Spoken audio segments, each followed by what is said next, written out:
Hello, mind readers, and welcome to another glorious and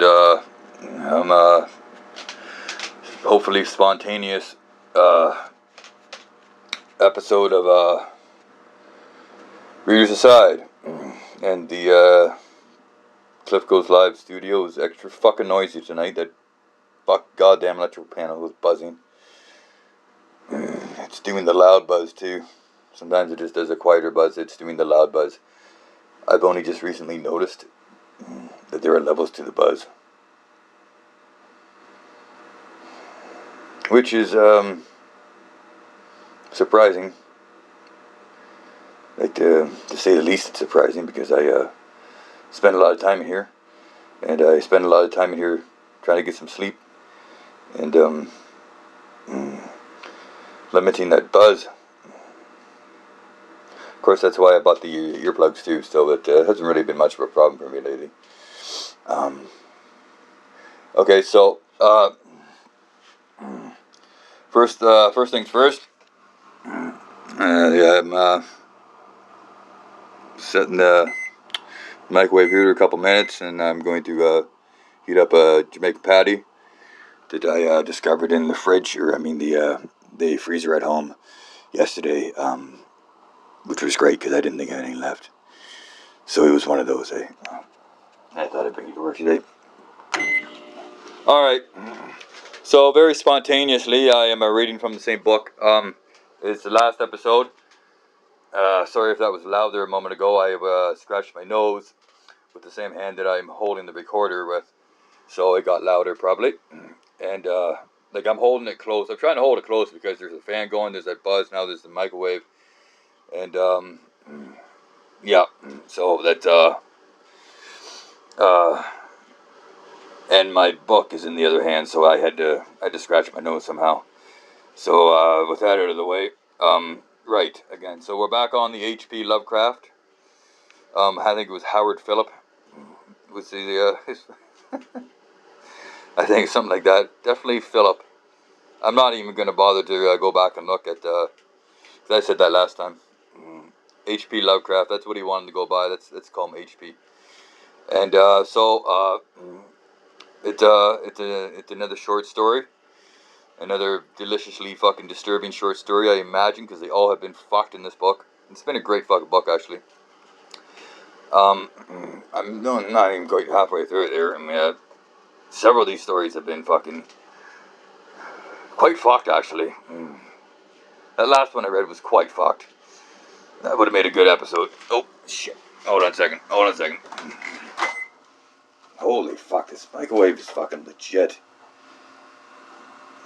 It's way more powerful than the microwave at home.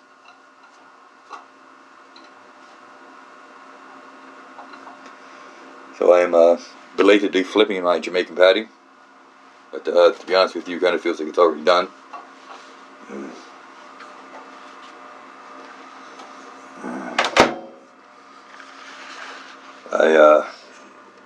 I guess I'll put it back on for a few more seconds. Like I flipped it, so I might as well. Right. So it's like it's a whole brand new story. So I'm not like doubling up here. And it was fucking good, and I enjoy reading it. So that's what we're back on right now. So I don't think that's a problem. I don't think that's a problem at all. It could have been like I could have read something else, and perhaps I tried, and perhaps I botched it fucking massively huge, and I don't really want to talk about it, but and I am gonna clock an episode on that book. I just thought maybe after failing like 5 or 6 times, that I would just maybe go back to something that worked. And I don't know if it's the book's fault.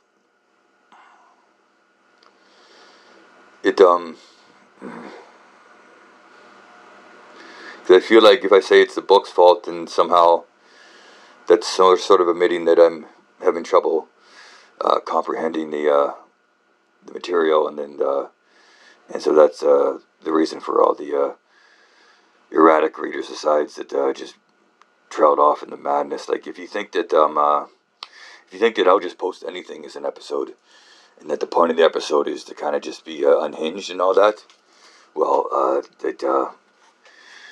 that's not that's not the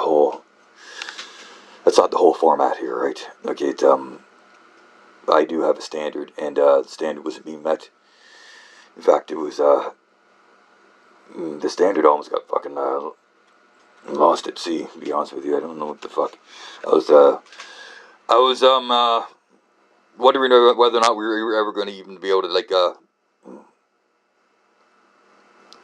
carry on with the Readers Aside, because I've had a troubled history of this format. Believe it or not, it goes back a couple years. This isn't the first run that I've been on. It is, however, the most professional, I think. I think I've really buckled down, and I've really put my nose to the grindstone, if that's a saying. And that I've really tried to get do my best by the for the form. Oh my god! Shut the fuck up with your beeping. You know what? That beeping actually kind of came at a rather opportune moment, because I didn't really know what to say the rest of that sentence. So I'm just gonna clear that so that it doesn't do that again, because I don't need a lot of help here. I'm just gonna start reading here. So it's H.P. Lovecraft. The story is called The Festival. I'm about a page in. Sorry about that. I'm just gonna pick up where I left off.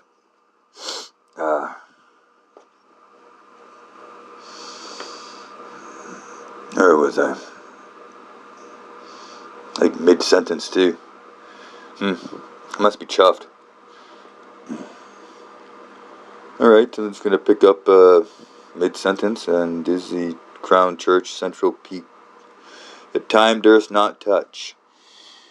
Ceaseless mazes of colonial houses. Readers Aside. Again, this is H.P. Lovecraft, The Festival. And Readers Aside. Ceaseless mazes of colonial houses piled and scattered. Readers Aside. I did read the notes. There was like a note on it beforehand, and like an editor's note, and then I read the first page, and so like I'm actually already quite invested in what's about to go on in the story. I think it's gonna be fucking pretty cool. So just try to pick up whatever you can, I guess. You know what? Whatever. Don't listen if you don't want to. And Readers Aside. And piled and scattered at all angles and levels, like a child's disordered blocks. Antiquity hovering on grey wings over winter-whitened gables and gambrel roofs. Roofs. Readers Aside, that's roofs. Not roofs. Roofs. You know what? There's a note there, too. Interesting. I wonder if the note is on, has to do with the fact that it's roofs and not roofs, because that really wouldn't be very interesting, but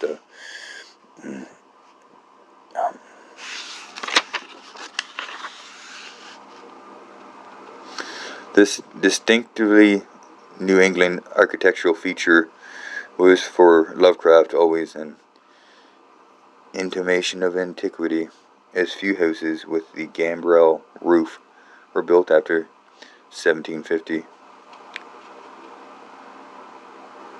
Okay, so before him was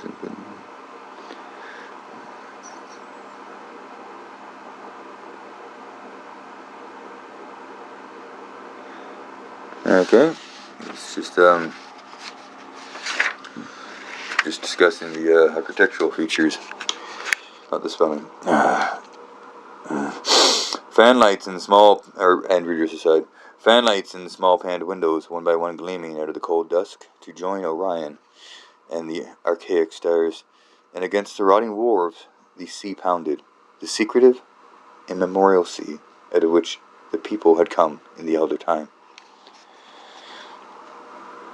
Beside the road at its crest, a still higher summit rose, bleak and windswept, and I saw that it was a burying ground where black gravestones stuck ghoulishly through the snow like the decayed fingernails of a giant corpse. The printless road was very lonely, and sometimes I thought I heard a distant horrible creaking as I would give it in the wind.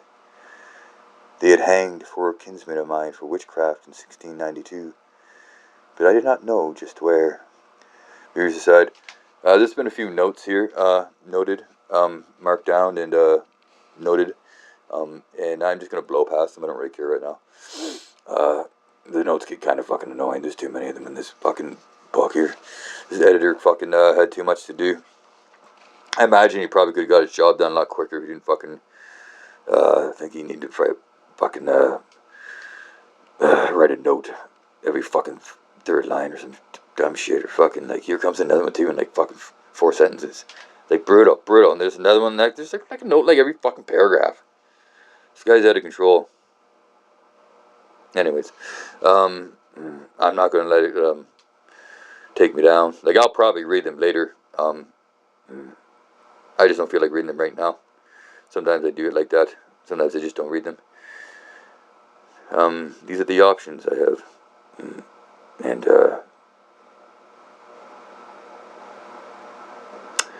and readers aside. As the road wound, readers aside, I realized that I just kind of sort of defeated the purpose of not looking up the notes by just rambling on about the notes and whether or not I wanted to look them up and all that. And in doing so, I kind of created the same sort of needless break in the narrative without any real information to kind of pass on. In fact, it probably would have been better if I had read the notes. However, I didn't want to, and I feel like my reason for not wanting to is also relevant. Okay. Alright then. If you disagree, just hit me up in my DMs so I can just ignore you. And just watch as my DMs just get flooded with complaints. I love watching my DMs just get flooded with questions and complaints that I just don't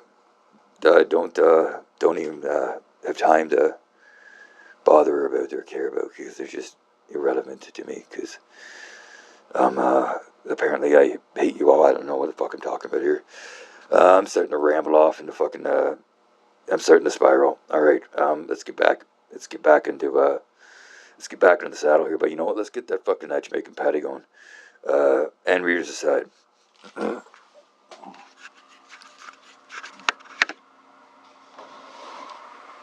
As the road wound down the seaward slope, I listened for the merry sounds of a village that evening, but I did not hear them. Then I thought of the season and felt that these old Puritan folk might well have Christmas customs strange to me, and full of silent hearthside prayer. Is it hearth or hearth? Readers aside. I have for years pronounced it hearth, and then I was watching, I think, a movie or some shit like that, and pretty sure someone said hearth. Hearth.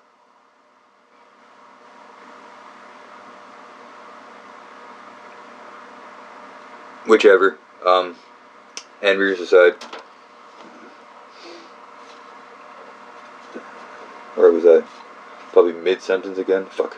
Sorry, massively chuffed here. Just fucking, just flopping off fucking readers aside this and the readers aside that. And like, am I even on a readers aside right now? I don't even know. I think I ended a readers aside and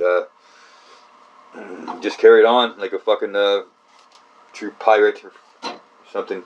Fuck it. Trying to move beyond that. I'm trying not to be so fucking piratical. Pirate-like. I don't want to be a pirate. I want to be real Cliff. Oh, shut up. Who else could be Cliff? If you're not Cliff, who's Cliff?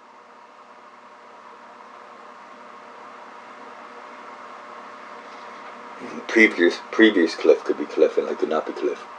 It could be that previous Cliff is the fuck am I talking about? Alright, sorry about that.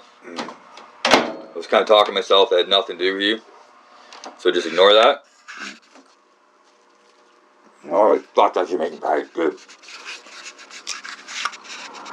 I'm gonna turn this fan off.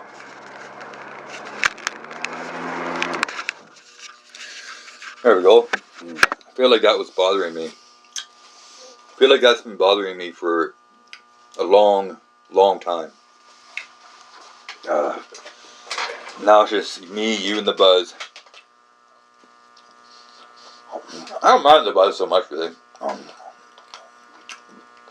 Like unless I'm trying to go to, to get some sleep or something. But all right, Andrews aside. Right. So after that, I did not listen for merriment or look for wayfarers, but kept on down past the hush-lighted farmhouses and shadowy stone walls to where the signs of ancient shops and sea taverns creaked in the salt breeze. Oh, fuck yeah. And the grotesque knockers of pillared doorways glistened along desert unpaved lanes in the light of little curtain windows. Rears aside, I'm so tempted to tell you about to talk about this Jamaican patty, but I'm not going to. And rears aside, I had seen maps of the town and knew where to find the home of my people.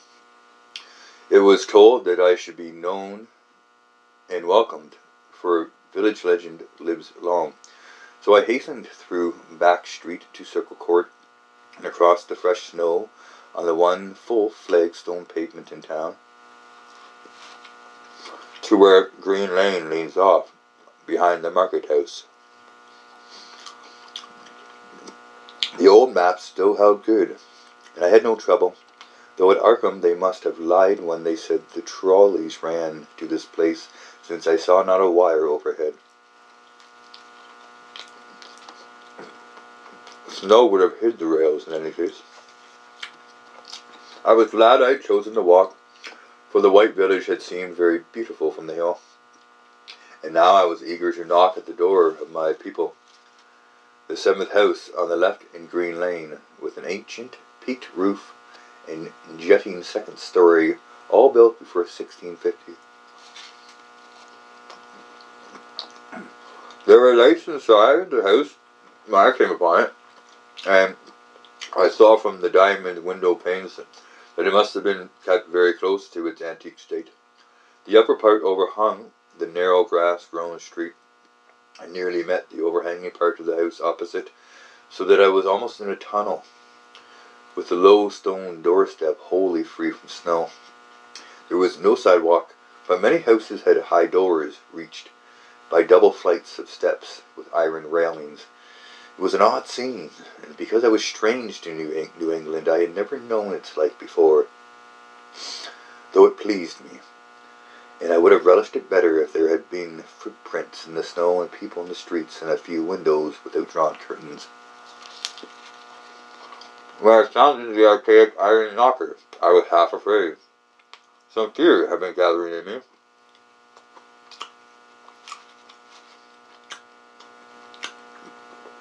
Perhaps because of the strangeness of my heritage, and the bleakness of the evening, and the queerness of the silence in that aged town of curious customs.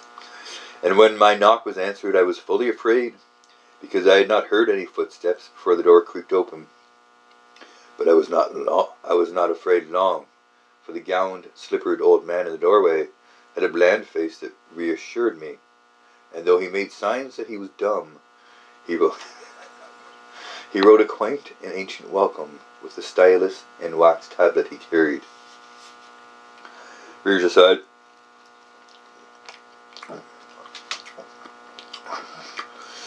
I believe in this context, dumb means like he couldn't speak. Which is pretty dumb, actually. So it's aptly titled. And rears aside. He beckoned me into rears aside. Like, how fucking weird that must have been. How can you not speak, but so, like, communicate and, like, understand people? There have been some strange lives lived out there. Some strange, dumb, incomprehensible lives. Like, listen to me just like rambling on about fucking whatever the hell, and I half the time can't put a sentence together, and this dumb motherfucker is just answering doors and knows he's retarded and just writes some shit on a fucking box tablet anyways. He wrote a quaint and ancient welcome. What does that mean? That's very odd. Doesn't sound that dumb to me, actually.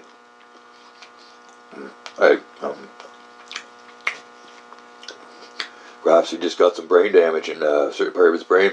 I don't know. Fuck. They cut him some slack here.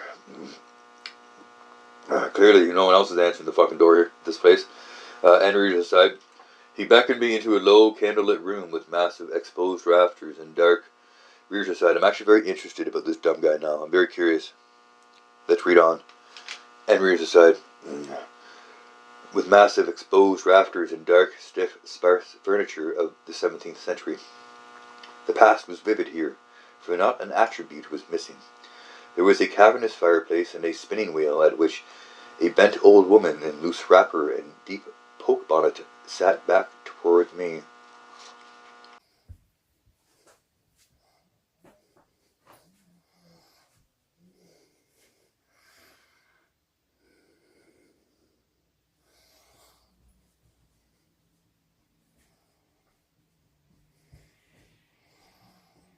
Trough City.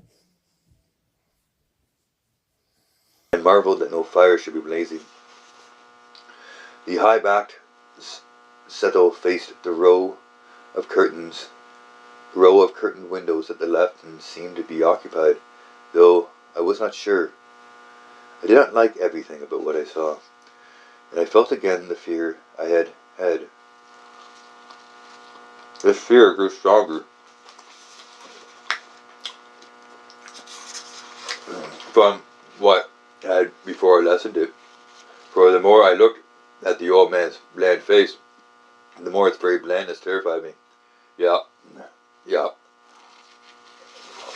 The eyes never moved, and the skin was too like wax.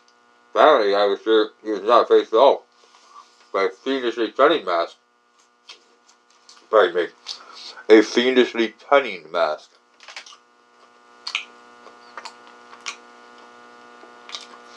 But the flabby hands, curiously gloved, wrote genially on the tablet and told me I must wait a while before I could be led. Pardon me. Before I could be led to the place of festival. Okay.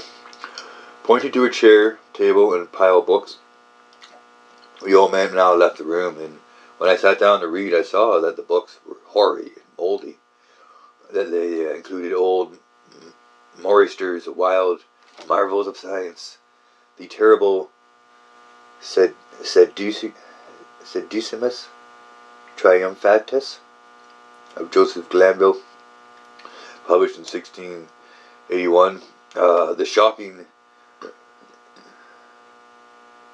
Demonolatria, oh, fuck's sakes, Demonolatria, Demonolatria,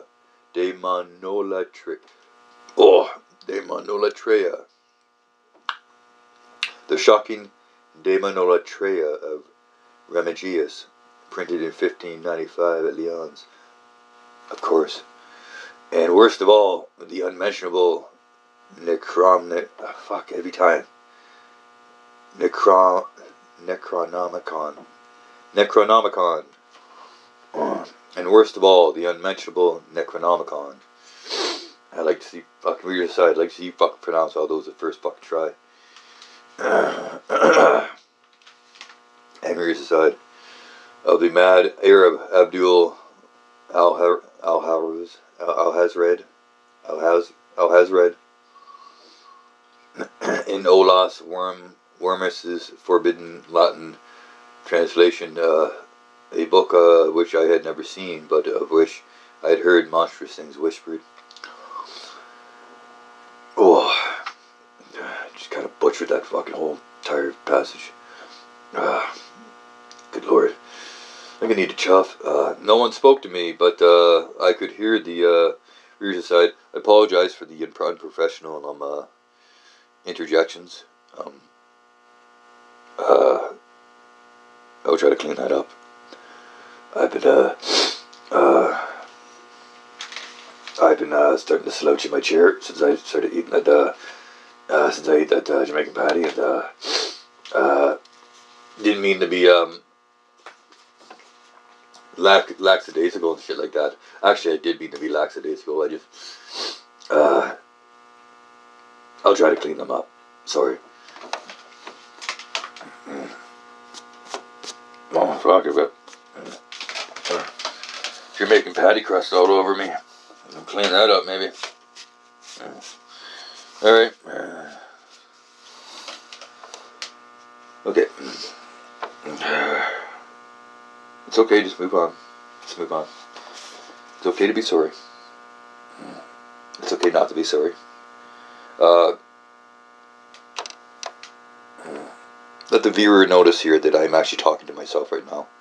I don't know if that was obvious. Sometimes when I apologize, it doesn't sit well with a certain part of me, and I want to recant it. Don't know why that is. Maybe that's just something. Maybe that's just a problem I have and I need to work through. But probably not. Actually, it's probably just not a problem of mine at all. It's probably your fucking problem. Fucking losers. Alright. Now, open your eyes and listen up. See what I've got to fucking, see what I've got to read to you here. What am I talking about? Alright, let's just end it. This reader's aside. There's no good way out of it. Interesting. I just had an interesting notion. And yes, I'm talking to the viewer again. Is it a reader's aside if I'm just talking to myself? Interesting. Interesting. Because I do that all the time. You know, that's been a source of some conflict too, where I've been doing readers aside, and then I've just been kind of going off and sort of commenting to myself, both on what I've been reading and on the nature of the readers aside, and whether or not it's all really worth it, and what the hell am I doing here? And interesting. Maybe I do need to be more professional.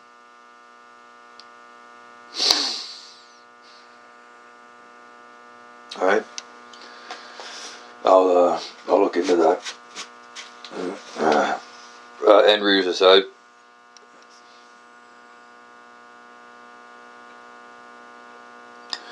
No one spoke to me, but I could hear the creaking of signs in the wind outside, and the whir of the wheel as the bonneted old woman continued her silent spinning.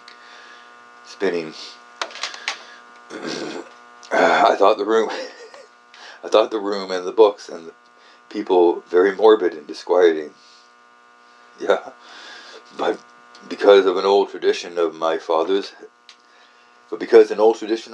had summoned me to strange feastings, I resolved to expect queer things. So I tried to read and soon became tremblingly, oh my god, tremblingly, oh my god, tremblingly, I soon became tremblingly absorbed by something I found. I was fucking absorbing. Okay, fuck, reach aside. I was absorbed in that fucking tremblingly word. Tremblingly, shut up, fuck off, and reach aside. Absorbed by something I found in that accursed Necronomicon. Oh my god. Fuck, it fucked it up again. Necronomicon. Obviously, that was the reader's side. Was it? I don't know. A thought and a legend too hideous for sanity or conscience. Pardon me, consciousness. But, you know what, sometimes I'm just gonna say pardon me. How about that, too? Maybe maybe season 2 is called Pardon Me. Maybe not. There is no season 2. There's no seasons in Reader's Side. It's just a new episode. Hopefully. Maybe. Or not. That's all we know. It had seemed to follow a, no, not there. But I disliked it when I fancied Reader's Aside. Almost skipped over a sentence there. Caught myself. You wonder how much that happens. I don't think it happens to me very often. I think I catch myself most times. Yeah. And Reader's Aside. But I disliked it when I fancied, I heard the closing of one of the windows that the settle faced. Reader's Aside, what is this settle? I don't know. And Reader's Aside, as if it had been stealthily opened. What? It had seemed to follow a whirring that was not of the old woman's spinning wheel. This was not much, though, for the old woman was spinning very hard, and the aged clock had been striking. After that I lost the feeling that there were persons on the settle, and was reading intently and shudderingly when the old man came back booted and dressed in a loose antique costume and sat down on that very bench so that I could not see him. It was certainly nervous waiting, and the blasphemous book in my hands made it doubly so. When 11 struck, however, the old man stood up, glided to a massive carved chest in a corner, and got 2 hooded cloaks, one of which he donned, and the other of which he draped around the old woman, who was ceasing her monotonous spinning. Then they both started for the outer door, the woman lamely creeping, and the old man, after picking up the very book I had been reading, beckoning me as he drew his hood over that unmoving face or mask. We went out into the moonless and tortuous network of that incredibly ancient town. Went out as the lights in the curtained windows disappeared one by one, and the dog star leered at the throng of cowled, cloaked figures that poured silently from every doorway and formed monstrous processions up this street and that, past the creaking signs and antediluvian gables. The Reader's Aside, are they really antediluvian? Doesn't that mean like pre-flood? Seems to be a bit of an exaggeration, or the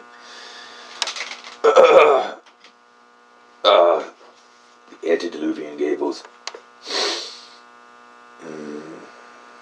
Does that not mean what I think it means? Whatever, who cares, move on. And Reader's Aside, if I decided. The thatched roofs and diamond-paned windows threading precipitous lanes where decaying houses overlapped and crumbled together, gliding across open courts and churchyards where bobbing lanthorns made eldritch drunken constellations. Lanthorns? Amid these hushed throngs I followed my voiceless guides, jostled by elbows that seemed preternaturally soft. Reader's Aside, that's weird. It's starting to get weird. And Reader's Aside, these stories slowly get weird, and you might think that, oh, this one's not so bad. That happened to me in the last one. The last one didn't really seem, it was actually kind of boring for most of the story, and then like the last couple pages, far and away made it the most creepiest and unhinged, disturbing story so far yet in this book. It was fucked. I exclaimed out loud several times while reading it, "What in the fuck?" So maybe that happens again, who knows. And Reader's Aside. Right. Jostled by elbows that seemed preternaturally soft, and pressed by chests and stomachs that seemed abnormally pulpy. But seeing never a face and hearing never a word, up the eerie columns slithered, and I saw that all the travellers were converging as they flowed near a sort of focus of crazy alleys at the top of a high hill in the centre of the town, where perched a great white church. I had seen it from the road's crest when I looked at Kingsport in the new dusk, and it had made me shiver because Aldebaran had seemed to balance itself a moment on the ghostly spire. Okay. There was an open space around the church, partly a churchyard with spectral shafts, and partly a half-paved square swept nearly bare of snow by the wind, and lined with unwholesomely archaic houses, having peaked roofs and overhanging gables. Death fires danced over the tombs, revealing gruesome vistas, though queerly failing to cast any shadows. Past the churchyard there were no houses. I could see over the hill's summit and watch the glimmer of stars in the harbour, though the town was invisible in the dark. Only once in a while a lanthorn. Okay, read aside. Lanthorn? Is that supposed to be another way to fucking say lantern? Lanthorn? I'm just gonna say lantern, because I'm pretty sure that's what it is. I'm not saying lanthorn anymore. Only once in a while a lantern bobbed horribly. Sorry, and rears aside. Only once in a while a lantern bobbed horribly through serpentine alleys on its way to overtake the throng that was now slipping speechlessly into the church. I waited till the crowd rears aside. What is this guy fucking doing here? Fuck, this is weird. And rears aside. I waited till the crowd had oozed. Rears aside. That was more of just a comment to myself. But why can't that be a reader's aside? I guess it has to be. I don't really have much of an option. Like, I'm not going to say pardon me. Like, that's pretty much the same thing. Right. Alright, and reader's aside.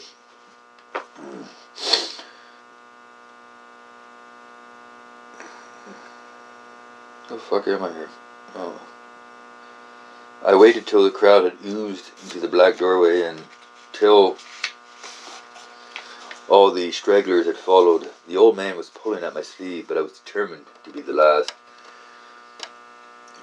Then I finally went, the sinister man and the old spinning woman before me, crossing the threshold into that swarming temple of unknown darkness.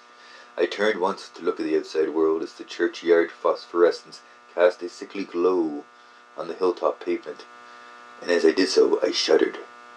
For though the wind had not left much snow, a few patches did remain on the path near the door, and in that fleeting backward look it seemed to my troubled eyes that they bore no mark of passing feet. Not even mine. The church was scarce lighted by all the lanterns that had entered it. Rears aside, I rest my case. They're lanterns, not lanthorns. Lanthorns. Lanthorns. Maybe that was how originally it was spoken. But we don't say it like that anymore. We say lanterns. Or lanterns. Lanterns. Lanterns. Yeah, we say lanterns. Just like that. So I'm just updating the text, really. Really should have been edited. I think this guy, if this guy didn't leave so many fucking, like, why isn't there a note about that? Maybe there was. I've been skipping over the notes. Probably not. Probably not. Who cares? And readers aside. The church was scarce lighted. How long have we been going here? I think I'm gonna go for a smoke. You know what? I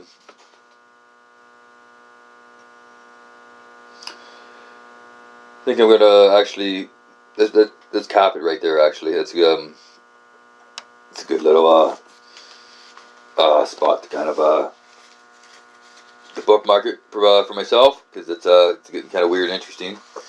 So you can see how I only like a couple pages left here. Really, I always like short stories. They're so satisfying. Um, I hope this is satisfying for you. Uh, uh, Good Lord. Fuck, it's 10 o'clock already. Fuck. Alright, so I think that should probably be an acceptable episode. Yeah, I don't think I got out of hand too much. I think that Jamaican patty kind of helped me relax. And,